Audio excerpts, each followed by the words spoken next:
Right, today working on E46, putting the intercooler on. This core is 8 centimeters that way, 60 that way.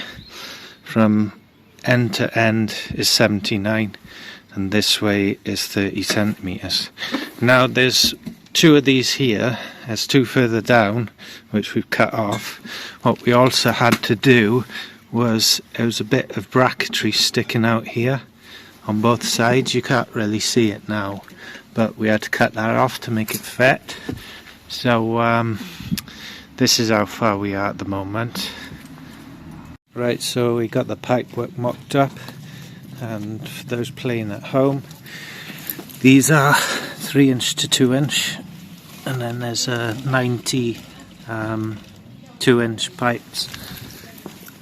The same this side, then there's another 90 there, and then this pipe's original.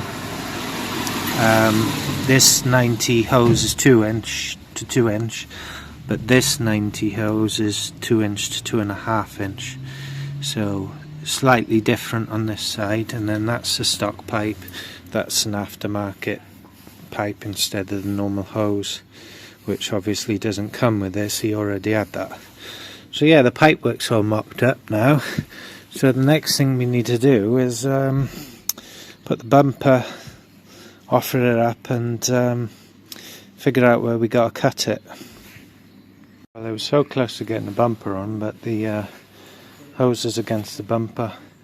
So we've got room behind the cooler, so we decided to do a bit more cutting there and there, just so that the cooler can go back a bit, and then hopefully we can adjust the pipes at the bottom inwards, and we're hoping that the bumper will just go straight on. Right, so we moved the brackets a bit, and we had to do a bit of bumper trimming here. It's just so it clears the corner hose, that's all. Right, so that's back on now.